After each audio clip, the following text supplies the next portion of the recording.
Welcome one and all to Umami Manga. I'm Petter, and this is James. Hello. And today we're talking about Volume 5 of A Bride's Story. The wedding feast for Laila and Leily begins in this volume, but they barely get to participate in it. The wedding did conclude smoothly with only a few little hiccups along the way, and ultimately the twins become part of Sarmaan and Farsami's family, and Smith and Ali continue their journey toward Ankara. Then we follow along through a regular day in Amir's life, and we also got to see the grandma prove herself as the queen of the mountain. And finally, we were given a little story about an injured hawk that sadly doesn't make it in the end. Oh. So that is volume 5 in a nutshell.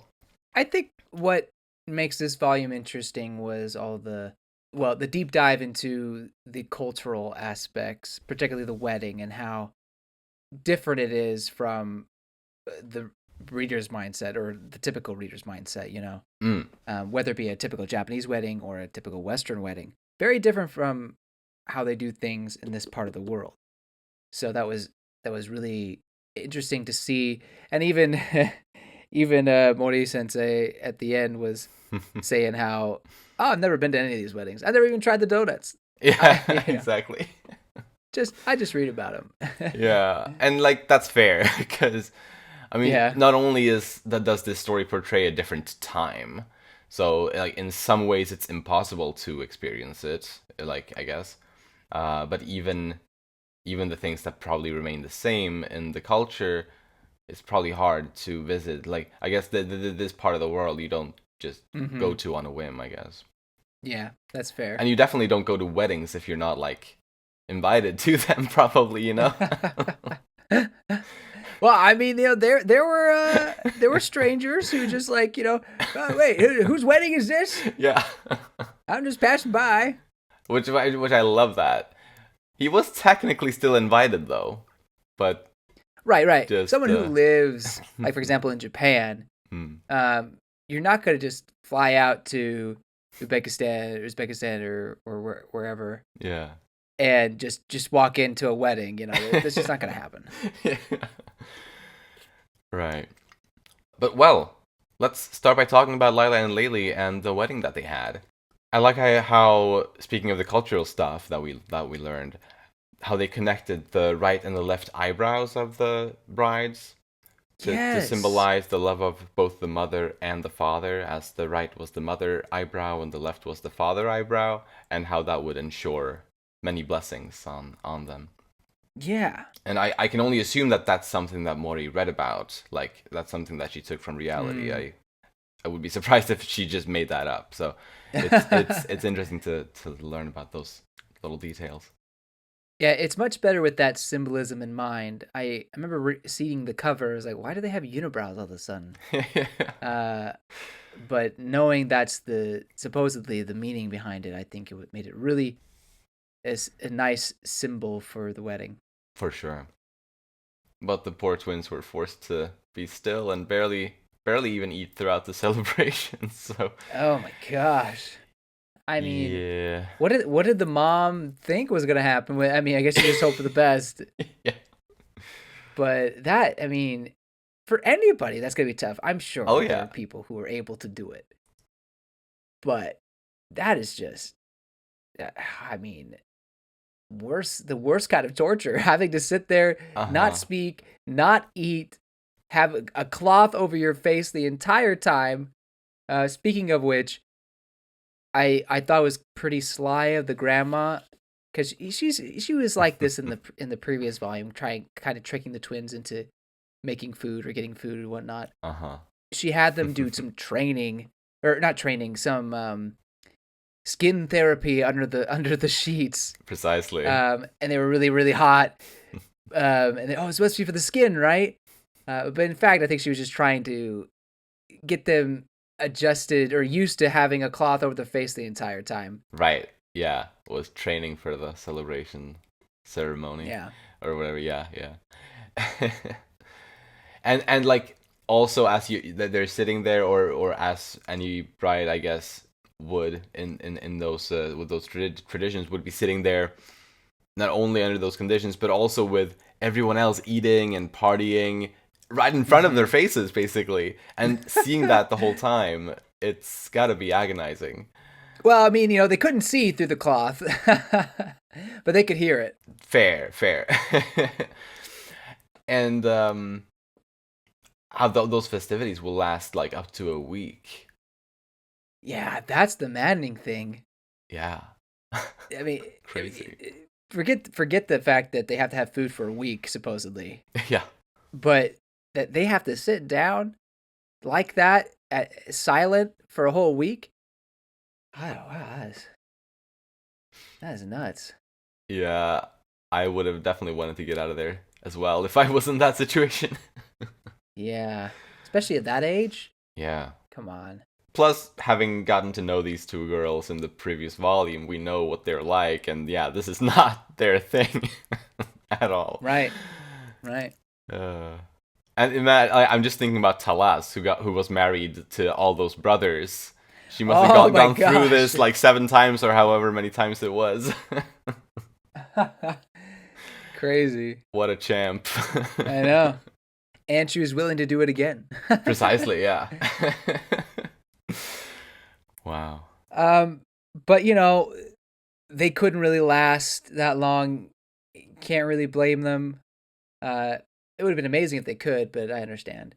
And they get Sarm and Sammy to help them out. Their husbands, I guess you should say, to help them out. Good thing. Honestly, they were kind of being brats about it. but I get it. And like I say, I sympathize with that much time. Like, how can you sit that long without at least complaining a little bit? Yeah, right. But at least they seem to at least be able to take part in the after party, or whatever you want to call it. Yeah, I don't know. Or I guess they had to, when they were riding on the horses afterward, they still had to be covered then. Yeah. So I guess, yeah, I'm not sure exactly. But I think when they were, bawling, right, they were allowed to uncover their faces at some point. That's true. Yeah, exactly. They got really sad, which I understand. And yeah, during that time, it seemed like they could eat and stuff freely. Mm-hmm. You're right. Yeah, the homesickness, actually, that was pretty endearing. For them to finally, they get what they want. They're married off, and they're about to start their new lives. And then they realize, like, wait a minute, I can't say good morning to my mom and dad. I can't, be with my grandma. What, Yeah. So that gets them. I mean, for a 14-year-old, like, again, you can't blame them. Like, oh, absolutely. I think a lot of people would be sad, mm-hmm. No matter the age. Yeah, and like even if they may still live in the same town or whatnot, like they may not actually move away particularly far. It is still going to be a life change. Like, it's going to be a new home, immediately surrounded by different people than you're used to being surrounded by. Of course, you can still probably see the old family several times a week, but still, yeah, not exactly the same thing. Mm-hmm. Yeah. So yeah, very understandable. But I guess to end the wedding off on a really good note, because they did in fact get officially married, like that happened. So yay, Sarm and Sammy are their husbands.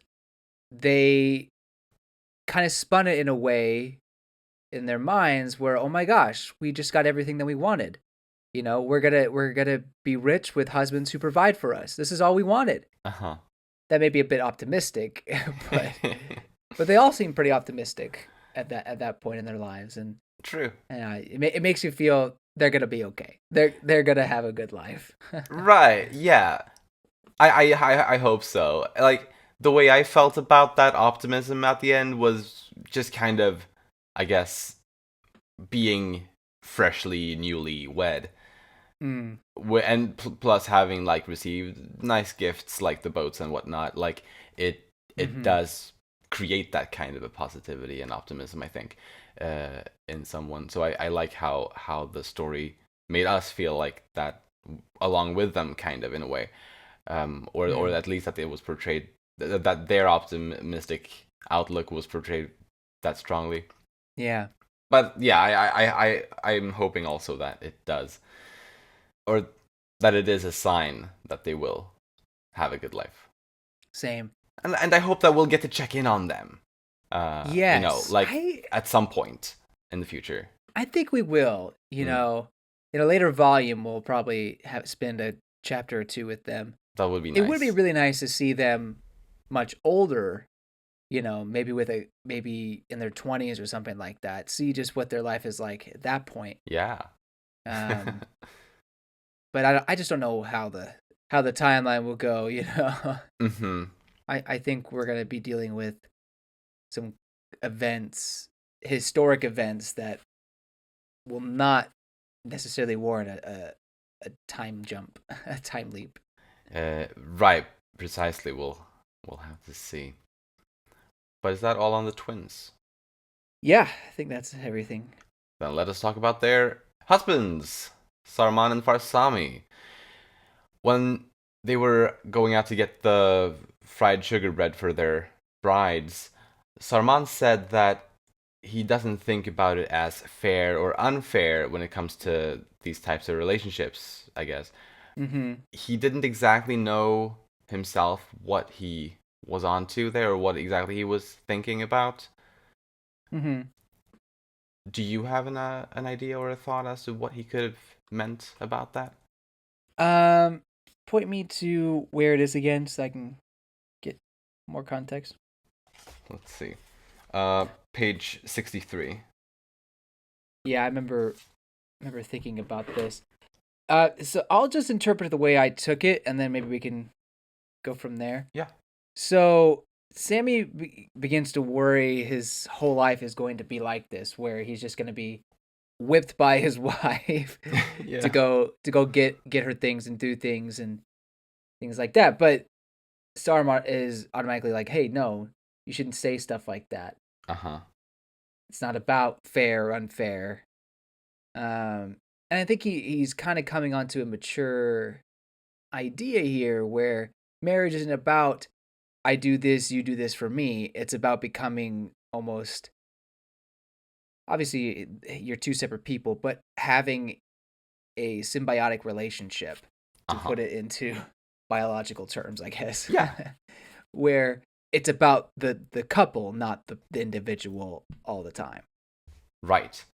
I had a pretty similar idea myself on that, so I'm glad to hear that you think similarly. Mm. I think it's definitely about, like teamwork, I think you could use as a word in a way, Yeah. where the two parts of the marriage or of the relationship, they should be able to rely on each other in times of need without the context of fair and unfair being in the picture, I guess. Mm-hmm. Yeah. But so I agree with you. It is a pretty mature. Right. And he doesn't quite hit on it, because he's only 14 or 15 or however old he is. Yeah. So it's obviously a lesson to be learned, but yeah, he's almost there. And I think he showed that he was the elder brother in that situation. Yeah. Yeah. Yeah. Good guy. Yeah, and Sammy's fine too. I don't blame him for feeling that way, of course. No, not at all. No. No, they're good boys, both of them. And I think it's a lesson that Lila and Leily will learn as well, that it's a team effort. We're working as a team. We're working as a couple, not one for the other. You know. Precisely. I think that's honestly something that the brothers will be able to, in one way or another, teach the twins as Mm-hmm. they continue in their relationships.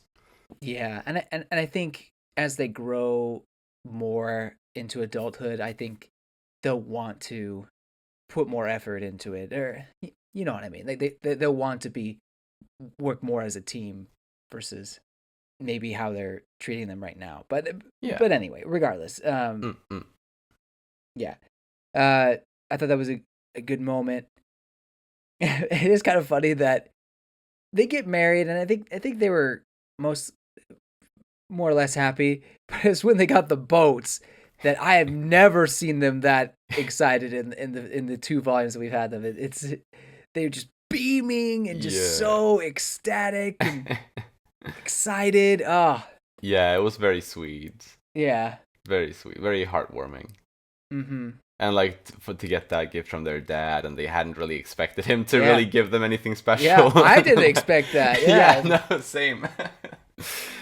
No, it was so nice. I thought he had spent it all. Yeah, and not only did it make the brothers happy, but it made their brides happy too, obviously, as boats don't just mean fishing, which I think they find that fun in and of itself, but it also means chances for money. Mm-hmm. So yeah, that definitely cheered Laila and Leily up. We're gonna be rich! I got some funny things that were I guess, said by the brothers, or just what they did. Accidentally sitting on the wrong side of Laila Leily. I love that. I was like, oh crap, wrong side. Yeah. And then I think it was it Sammy who says that you're making funny faces, aren't you? What? How did you know? Right. Yeah. We don't have to like see you to know it, because they've known each other for so long. Yeah, I love it. I guess another thing on that is how they, like, since they've known each other so long, the brothers and the twins have known each other, it's like the twins have been pranking the Sarmaan and Farsami so much, like, throughout their lives, and they kind of got back at them here with proving that they are quite the pranksters themselves. Which I honestly think is very fitting. Like, I think it makes them a good match for the twins. Mm-hmm. They can match their shenanigans, kind of. Yeah, I mean, what they did when they were younger, like pushing one of them off a tree, and then what was it, like catching his clothes on fire? Yeah, that's a bit much. It is. But I like how they're, Sarm and Sammy are taking the revenge well, in a way. Yeah, right. I think that's all I have on the happily wedded couple. Yes, me as well. Then let's move on and talk a bit about Henry Smith. It was fun to watch as Smith watched as they were slaughtering the sheep, I thought. I think it was very easy to relate to him in that instance, since I myself have never slaughtered a sheep either, and I don't really know anything about that craft or whatever. And like, I guess just in general, seeing everyone come together and prepare the wedding, like that was really awesome. Like all the food, the decorations, and everything. Like seeing that whole process and everyone working together was great. But yeah, for Smith to kind of be amidst all that, just seeing the whole machine at work, as it were. Yeah. He's got to really love that. It was probably a little bit uncomfortable at first to see the sheep getting slaughtered so closely. But yeah, all the details of the wedding was a really treat for him. He was so bummed when he couldn't see the actual wedding happening. Right. Oh, come on. Yeah, typical, like the actually like main part of it. The vows, Mm-hmm. Yeah, all that culture and all those traditions that he never got to note down. Darn, for his secret spy work. Exactly. I still have it in the back of my head somewhere. I love it. I real quick, I honestly don't think that the notes he's taking is for any sort of espionage. No. I really think that's just for his own personal gain, but I think it's possible that he is there for, like, the reason that he was there for espionage purposes. Like, that's the excuse. He's just using this opportunity to learn about this culture as much as he can, But that's more of a hot take theory kind of a thing than actually believing that's going to happen. But Fair, just fair. throwing it out there. Right, right, Throwing it out there. right. I like it. So they're making their way to Ankara again, Yes, continuing the journey. and he's still thinking about Talis as she seems to be thinking about him. Right. And I think that means that she's not out of the story completely. Uh-huh. We had speculated about this before, but I do think there's going to be.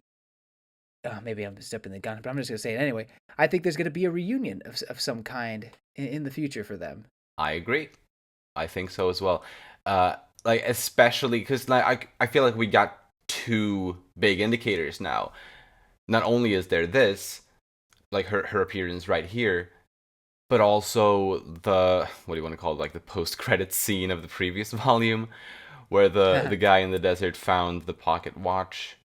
Mm-hmm. Like both of those instances being shown now since she left the story in volume 3 seems like it's definitely gonna happen. Like sometime further down the line, they will reunite, no doubt. I feel.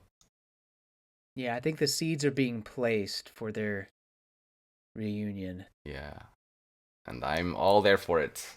Yeah, and the pocket watch could indeed play a role in that. So, For sure. excited to see. So exciting! Yay!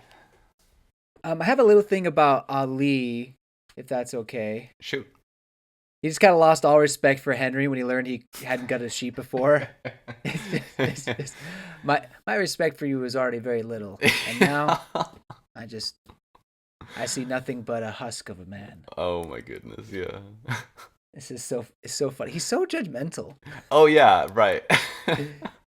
He's just one of the most picky, judgy people there is in this story right now. You're right. He's still a good guy though, so. Right, yeah, he's good. He's helpful and everything, like yeah. Yeah. But they are a fun duo, Smith and Ali. Yeah. No, I like him. And I'm very excited to see the continuation of their journey together. Mm-hmm.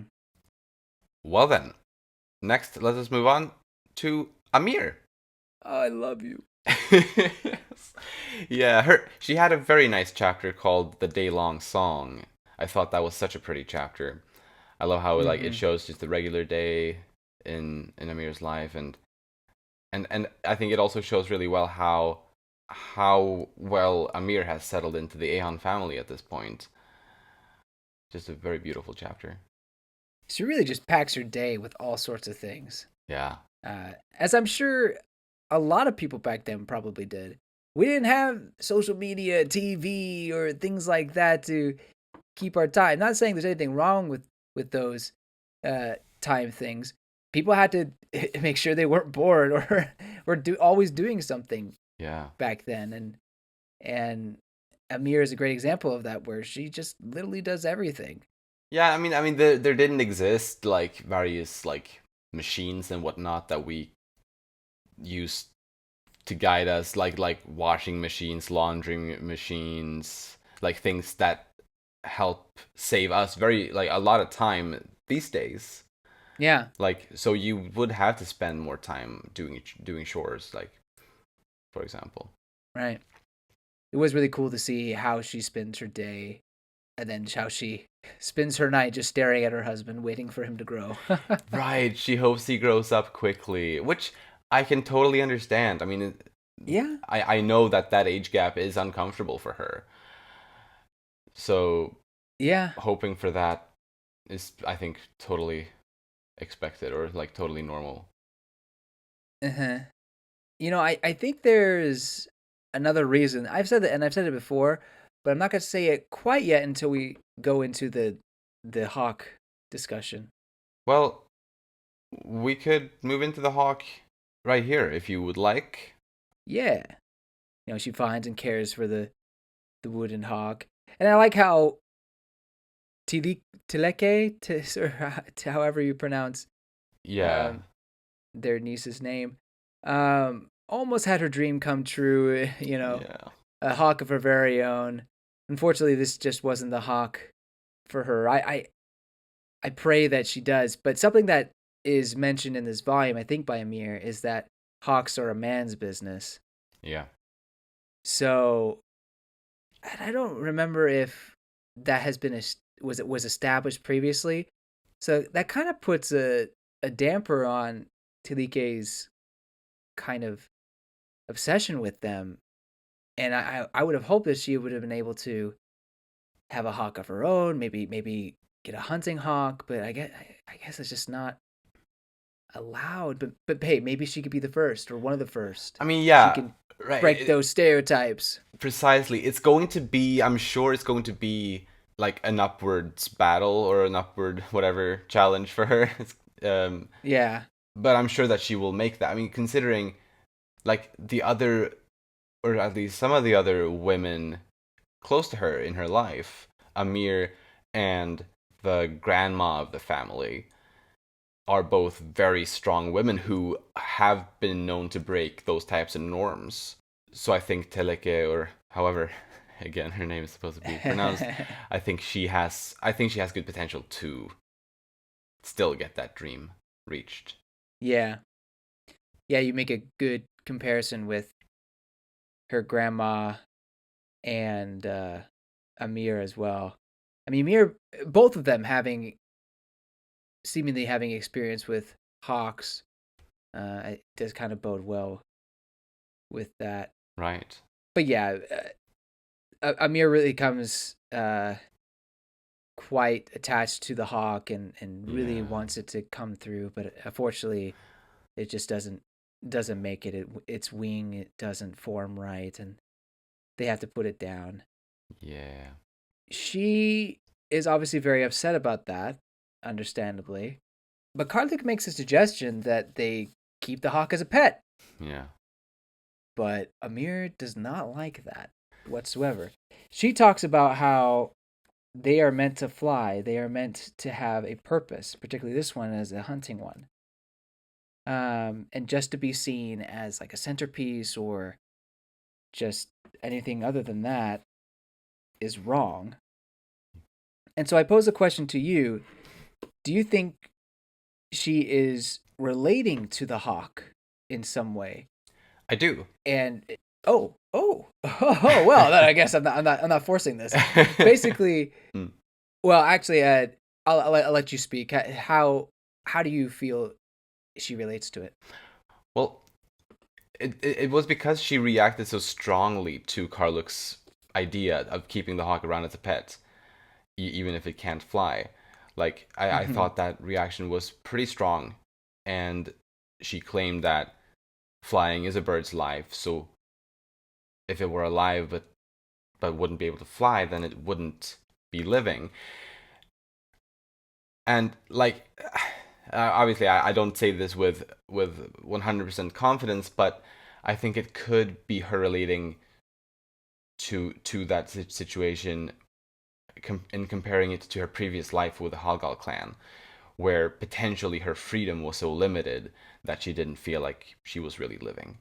Mm. Of course, we don't know enough about that part of her life yet to Mm-hmm. say that with perfect confidence, I guess, but the Mm-hmm. idea did come to mind. So I think that could be why she reacted so strongly to it. Or I guess alternatively, she could just be thinking of many of the other oppressed people in the world who don't get the freedom that they deserve. But I don't know, it seems a bit more Mm. personal.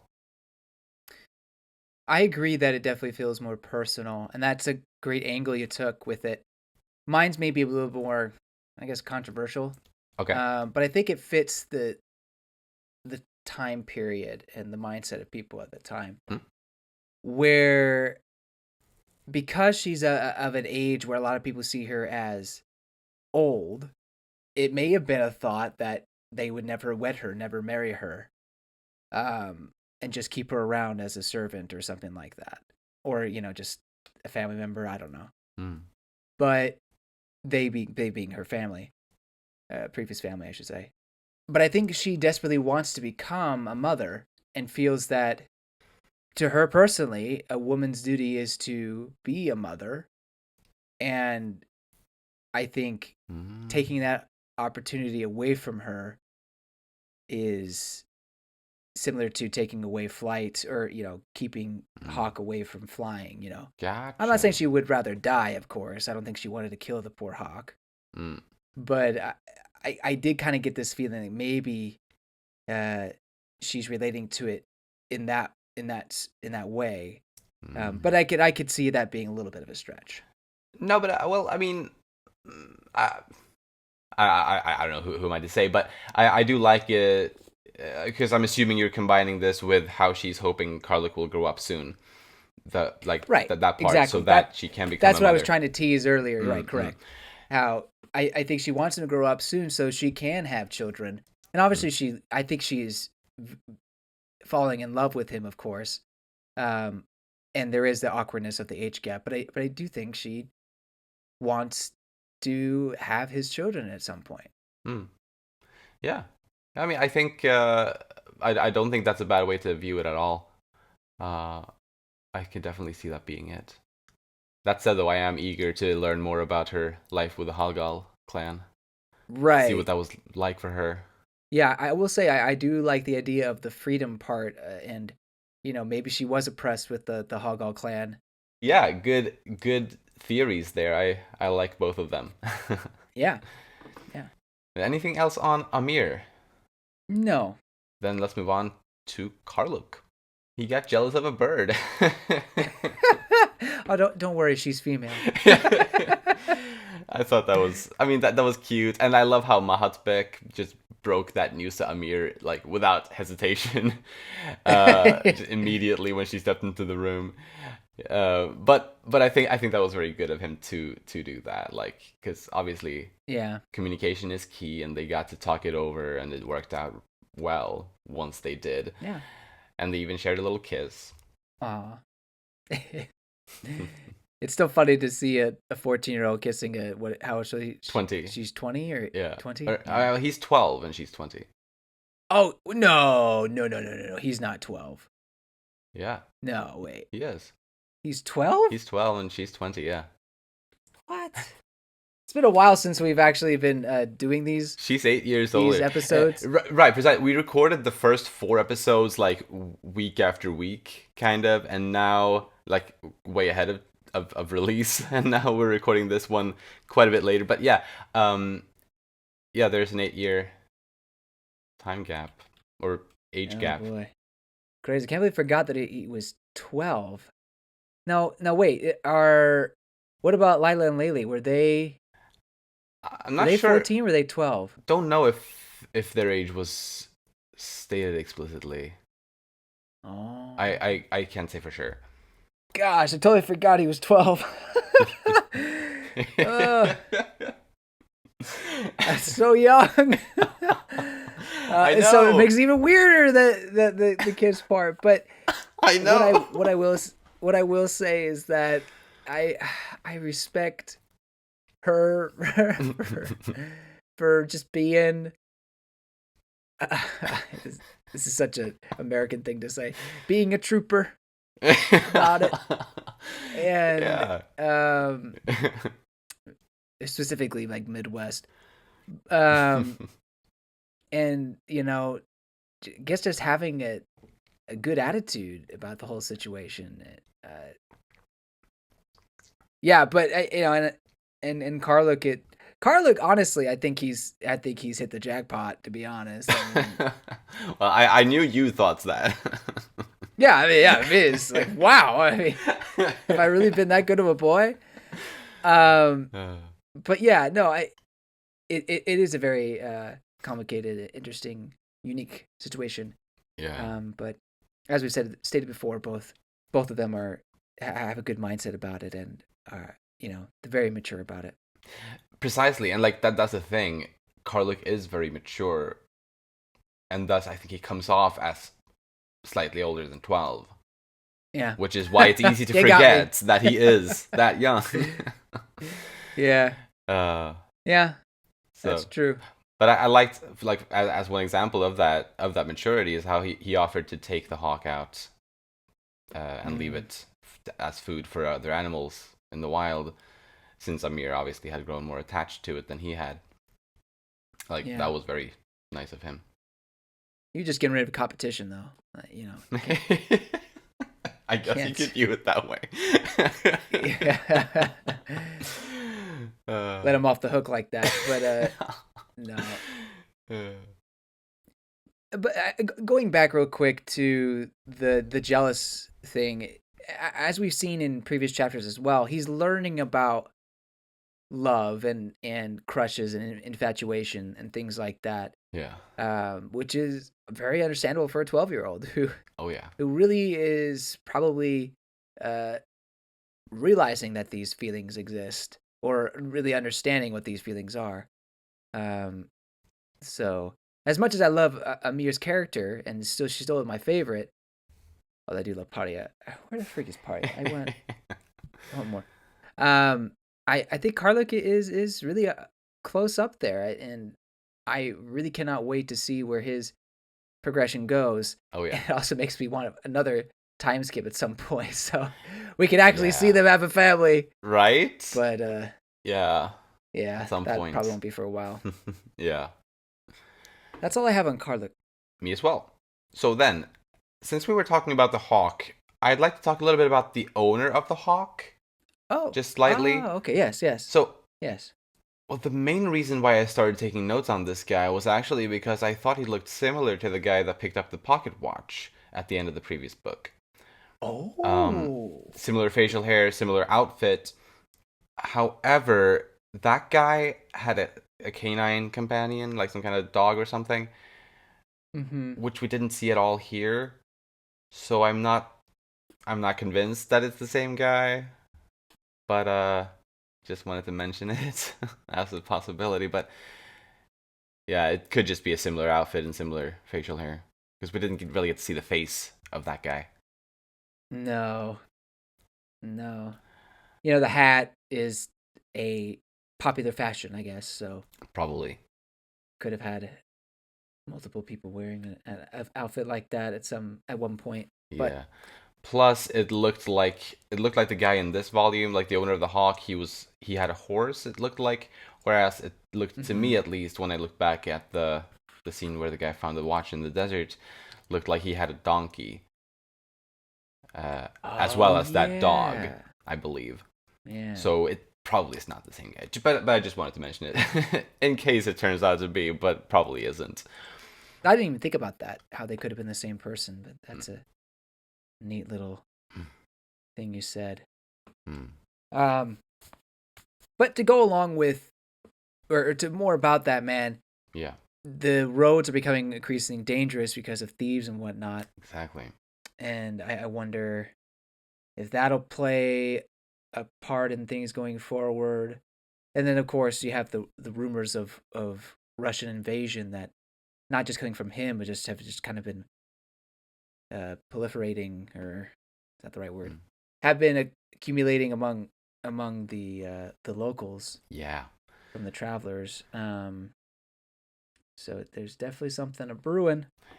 Absolutely. And it's interesting to get that information from him about how it's not just the uneasiness of the Russian advancements, but also, as you said, like people turning to thievery kind of as a product of that, or as an Mm-hmm. effect of the Russians invading.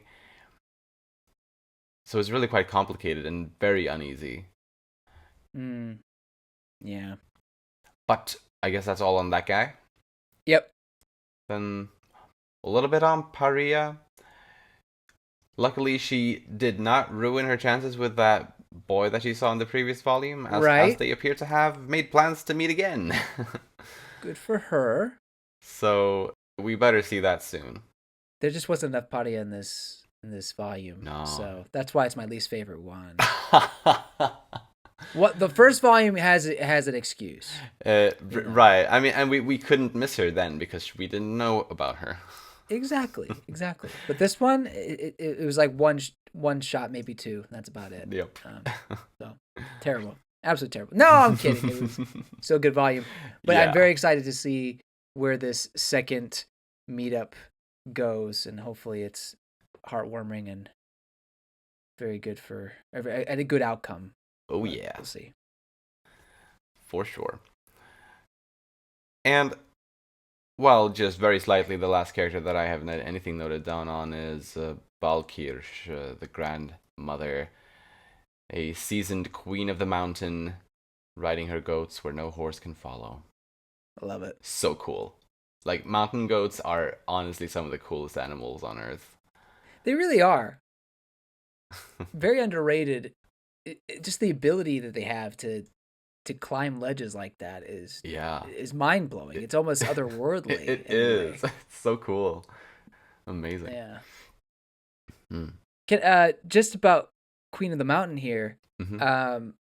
My grandmother recently passed away, and it was really fascinating to just hear about her life and all the things she did before getting married. Even as a mother, I mean, that was her pride and joy, was being a mother and a grandmother. That's what she'd always wanted to be. But I mean, she did some amazing things. Like, she was beauty pageant queen. Like she was Miss Phoenix, and was going to be was going to try out for Miss Arizona at some point.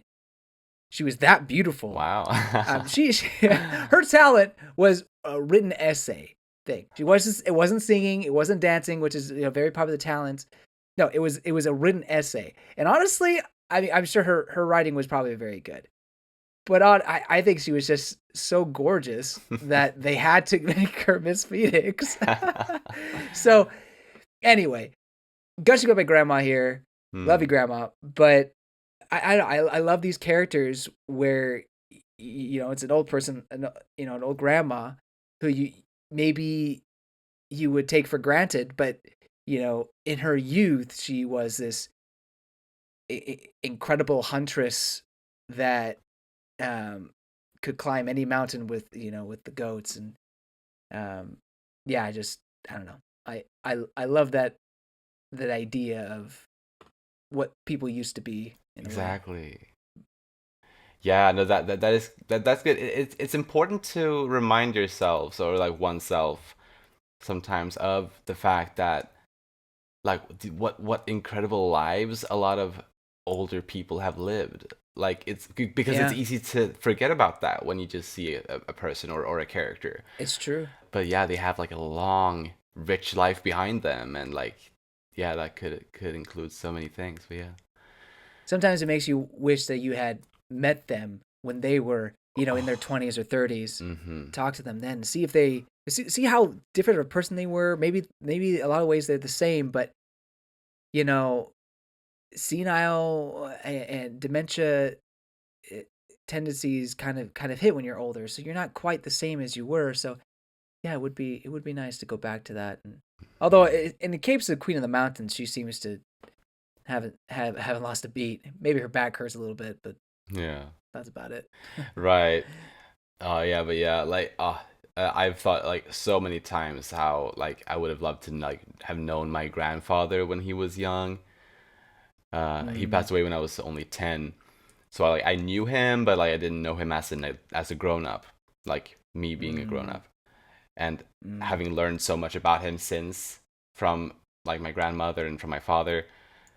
It's just made me wish so much that I had gotten to know him more, I guess, just like realistically. Yeah. But also gotten to like gotten to talk to him when he was younger as well, like, because we would have had so much in common, and it would have been so.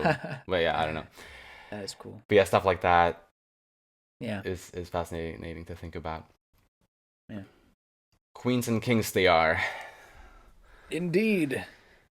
Yeah. But are there any other characters? No, that's it. Lovely. Then let's talk about what we think might happen in the near future here, or in the distant future, if there's anything like that. But the afterword of this volume, in there, Mori straight up told us that the characters that we'll focus on now are the Halgals, and I guess probably also the Ahans too, as well as Pariah's and Henry's various endeavors. Yeah. Yep. So that we know.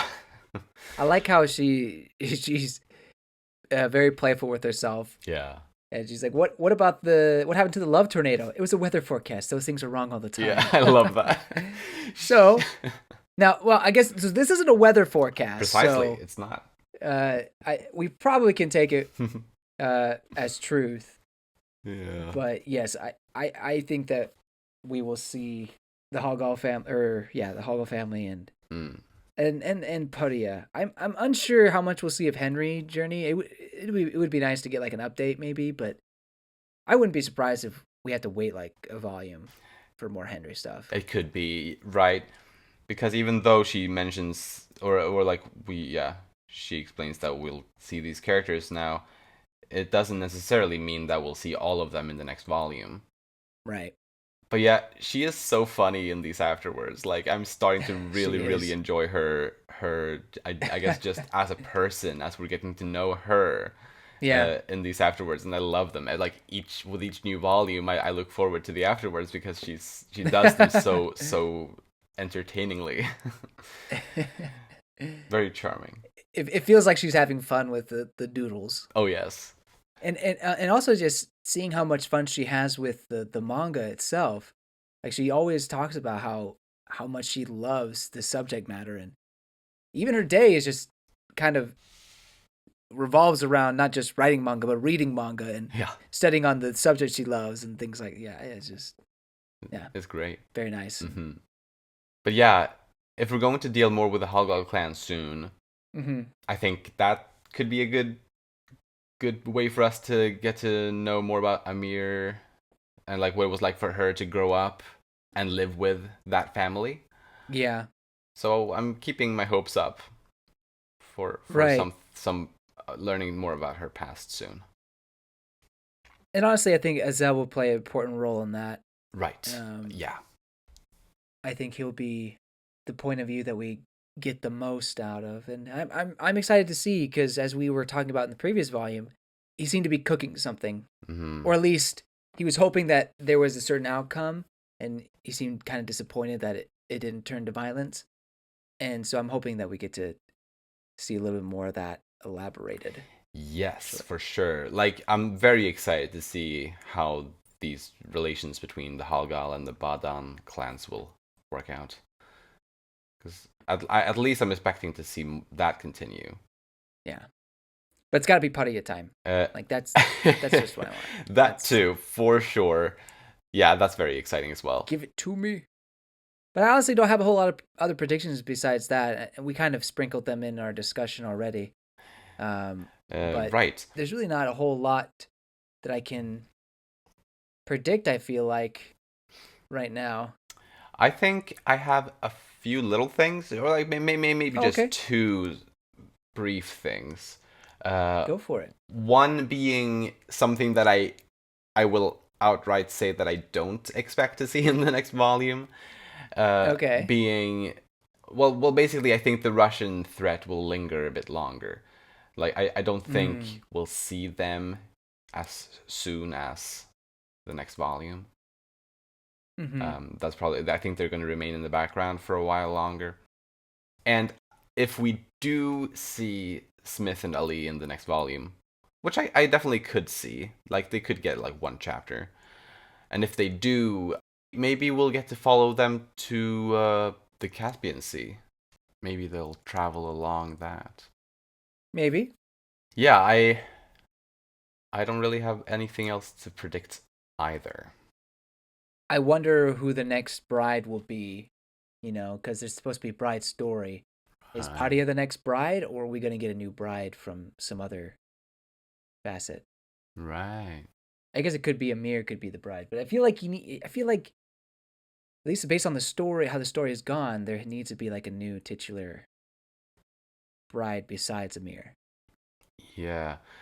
Maybe it's time for the story to soon move over to the Numaji, and Ooh. maybe we'll get to follow along with the bride's life there.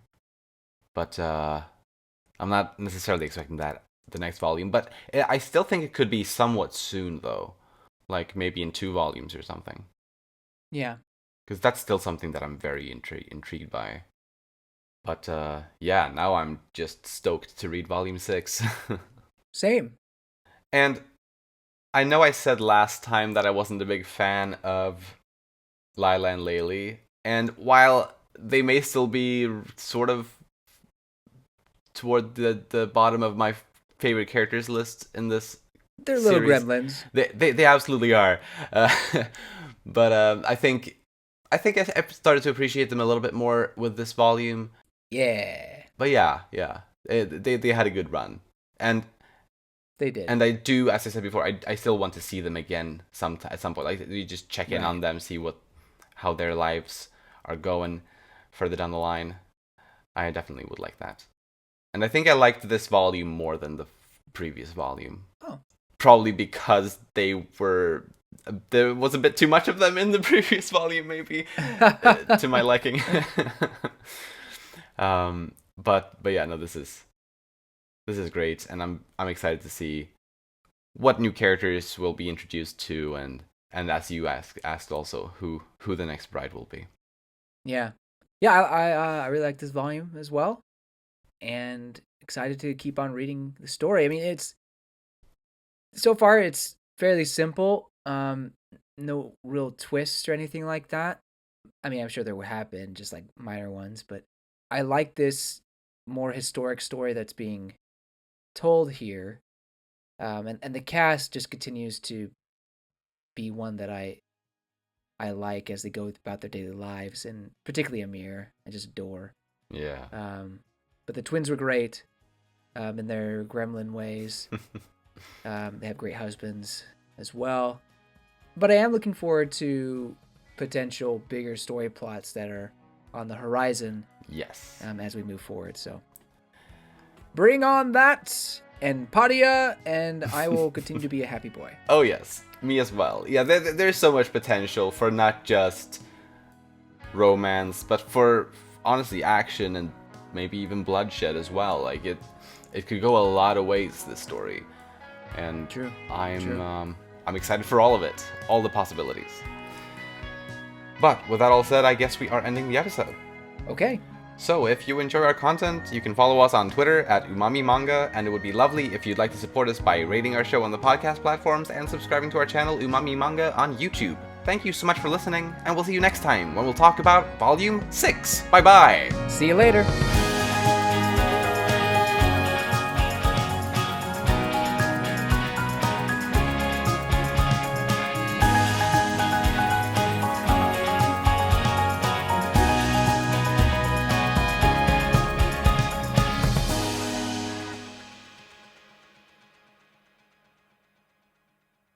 Welcome one and all. I had a voice crack. Hey, happens to me on a consistent basis.